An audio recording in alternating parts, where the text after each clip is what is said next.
It's been fun, very competitive. Each and every day we're coming out there to get better and keep pushing for perfection. Just being perfect on both sides of the ball, all phases of the game, special team as well. So, I mean, so far so good. I mean, everybody's having fun, everybody competing, flying around. So, Big question heading into camp, coming off the spring and everything. But, I mean, it looks like everybody has stepped up, and not just maybe the first 3-4 guys, but all the way down to the true freshmen and stuff. What are your thoughts on the progress with those guys? I mean, those guys, I mean, they see the criticism that their room get just from off last year and coming in. So they see the criticism. I mean, they took it head on, chin up, chest out. I mean, they took it straight forward. I mean, they acted very professional about it. There's just iron sharpening iron. I mean, they're competing at a very high level, so it just pushes everybody and just motivation, basically. So. KJ, I had a question about efficiency of the first unit on offense. Can you speak to maybe how you feel those numbers are looking in camp? It's been up and down here and there, but so far everything's been good. We've been on the rise. We just got to clean up those small details. Can't hurt ourselves. We know in this league can't get behind the chains. So trying to stay ahead of the chains in certain situations, scenarios that Coach Pittman's put us in, try to capitalizing and stay out of third and long on those type of scenarios. So. Not be throwing to Quincy a lot, but we were talking about him here a minute ago with Kendall, just kind of making an impact. What have you seen out of Quincy? He stepped up big time. I mean, just from him coming in as a freshman and coming in making big time catches and making big time plays. I mean, he's catching on to the offense really well. He's understanding the assignment. He's reading the defense pretty good. So just being able to have a guy like that that's young as he is and to cause an impact right now in fall camp is an advantage. And I'm just glad and proud that he's on my team. I want to get your thoughts on another one of the freshmen, Isaiah Satigna, coming in this fall. How have you seen him progress over these 13 days of fall camp? He's been doing good. Each and every day he's gotten better. For Isaiah, just slowing the game down for him. I mean, just being able to come in as a freshman, everything happening so fast. Try to being able to just slow the game down and just play within your game and play within the system, and then he'll be good. But so far, so good.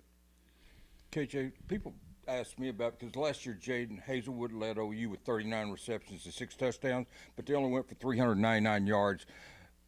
Don't you feel like he can be a deep threat in this offense, though? I mean, I think that was more a product of the system over there than the fact he can't get deep. What do you think about that? Hazelwood, I mean, he can't win down the field. I mean, he can. He's a great 50-50 ball guy. I mean, you give him a chance, he's gonna make a play. So being able to use him in certain situations where he can't stretch the ball down the field, and just being able to give him a good catchable ball, 50-50 ball, knowing that he's going to go up and make a play. So he will stretch the field vertical for us. We've heard from Coach Pittman and Coach Briles now that Warren Thompson is extremely improved from last season. What have you seen from Warren? Oh, I'm sorry.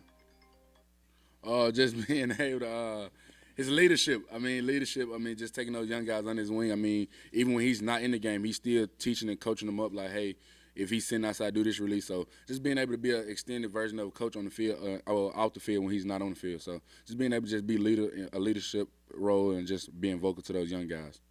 And after last Saturday's scrimmage, you talked about how you felt good about Luke Jones. I'm curious about your entire offensive line. You know, 4 of those guys coming back and then Luke at left tackle. You still feel really good about all those guys? I do. The main thing is with those guys up front is just being able to just perfect the small details. As an offensive unit, I mean, if we perfect the small details, I feel like we can be a very explosive offense in this country, in this league as well. So just being able to perfect those small details, little things up front, just being able to just playing sound, fundamental football up front.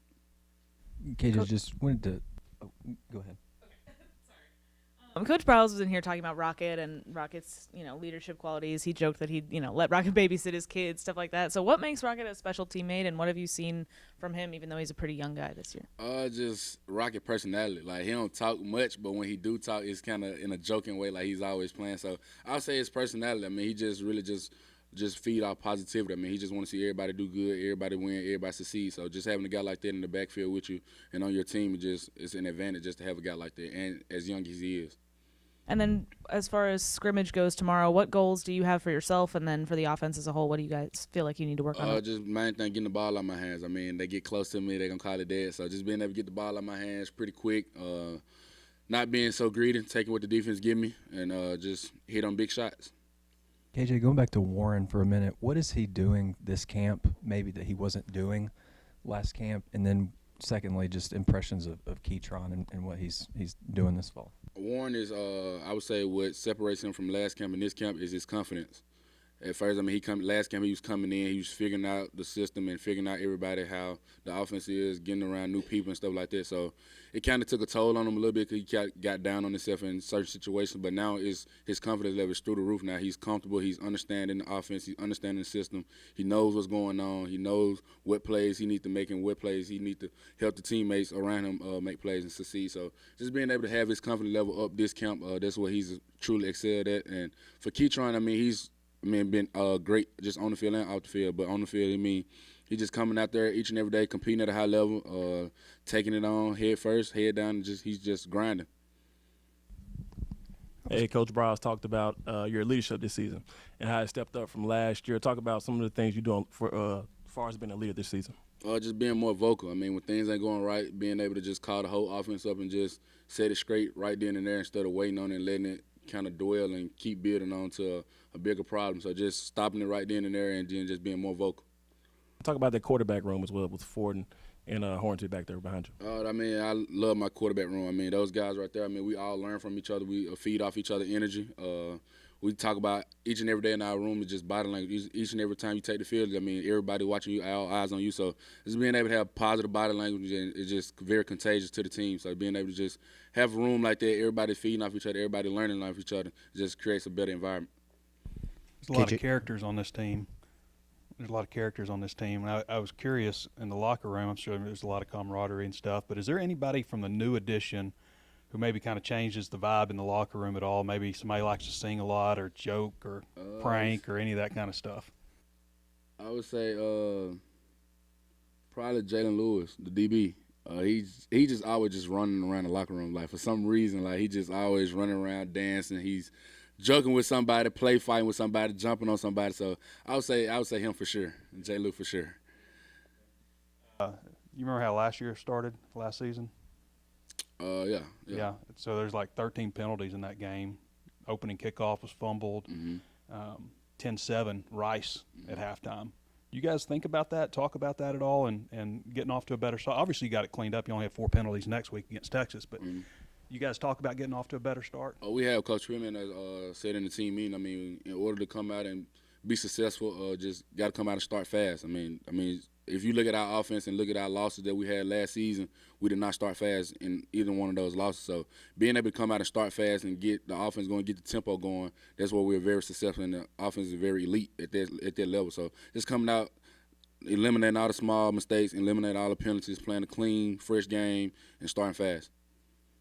Hey, KJ, you took such good care of the ball with very few interceptions, fumbles. What's the key to that? And what kind? I know you want to complete passes and have big runs. What kind of premium do you put on protecting the ball? Just discipline. I mean, I take pride in protecting the ball and making sure I'm putting my team in the best position to win. I mean, once I threw the third interception of the season, I mean, I told everybody straight up, like, I'm not throwing any more interceptions. Like, I'm going to take care of the ball because I feel like if I throw an interception, I'm hurting my team, I'm hurting myself, and not putting my team in the best position to win. So being able to just have a mindset like that and a mentality like that going into each and every week, knowing that I'm going to take care of the ball, I'm not going to turn the ball over, and just advantage and it just gain confidence around each and everybody in the room. Emily Cornwell, how would you assess his camp? How do you think he's progressed from, this time a year ago? He's came a long way. I mean, just understanding from a quarterback standpoint, just knowing that we're in the role to where everybody looks up to you, everybody looking for you to have the right answer each and every time or have an answer each and every time something go wrong. So being able to just have him just grow up and me just try to model myself as a great role model for him that he can look up to and come to me in certain situations where he need an answer or he need help with this, and I can be able to give him an answer straight off with no questions asked. So just being able to just be a positive role model for him, and he just take it straight on and just learn from him. KJ, we've talked about your growth as a leadership. In terms of your play on the field, where do you feel like you've grown the most since the end of last season and through this fall camp? Since last season, I would say probably I've grown in just decision making, and I would say being consistent. Just trying to be consistent. I mean, that's one of my main goals going into this season, just being more consistent. I mean, just because consistency just builds a lot. I mean, it's very contagious. For me, just being consistent just make me an even better quarterback, even elite quarterback. So being consistent and then just decision making, not doing too much, just playing within the system, and also reading the defense and knowing where the ball should go and making sure the ball gets there on time. Conversations or film study go into kind of helping build that consistency? Me and Coach Browse, we'll meet one-on-one and we'll just talk and break down, like, hey, what coverage they're in, where you think the ball should go, what play should we call in this situation. So being able to get in, we just pick each other's brains and just get each other thoughts on certain scenarios and certain plays. So I would say the consistency should come from there. Has there been anything mechanics-wise that you've really been trying to work on this offseason? I would fall say camp? my base in the pocket. Last season I was just standing tall, standing straight up like a statue. So just being able to try to keep a good base, maintain a good base, and that just speeds up everything. Just being able to just transition, get the ball a lot faster and stuff like that. So I would say just my base in the pocket. KJ, we heard quite a bit about Trey Knox, but how's Hudson Henry, Nathan Bax, and also, do you feel like Tyrus Washington's going to be a really good tight end here? He's made some pretty good catches after when we've seen the limited time we get. He is. He's coming along. He's young, so he's still learning, still getting the groove of things. Hudson, Bax, all those guys, that whole entire room is just iron sharpening iron. They're very competing at a high level each and every day. So just coming out there knowing you have, if push go to shove, we still have tight ends that can roll, and we still got depth at tight end, which is very important in this offense. So being able to have depth and just knowing that if Trey go down, anything happen to Trey, and the next guy step up, it's not a big gap in between. It's still, everything's still clicking. So Hudson Henry's progressing since he's been able to stay a little bit healthier. More than he has in the past, because every time it seems like he takes a step forward, he gets injured. It seems like he's been out there more. Do you feel like he's coming on quite a bit? He has. He's taking great care of his body. We on break now. We has a little time off right now. So every time I go in there, he's in the training room just getting any type of treatment he needs to make sure he's in the tip-top shape. So just being able to just realize that, hey, that you're very valuable to the team. So he's taking it straight forward, and now he's getting in training room and just make sure his body's in shape to go perform. Okay, just as your third year with Kendall Browse, a lot of times in this day and age, quarterbacks and coordinators don't get that kind of time together. How has that helped shape you, and how good is it that there's been that consistency between coach and quarterback? Just looking up to a guy like Coach Browse. Just the type of man he is, not even just the coach, but the type of man he is, and the way he's around, the way he interact with us and his family, his kids. I just want to model myself after that. Just seeing how he just go about his business each and every day as a professional. I just want to model myself after that.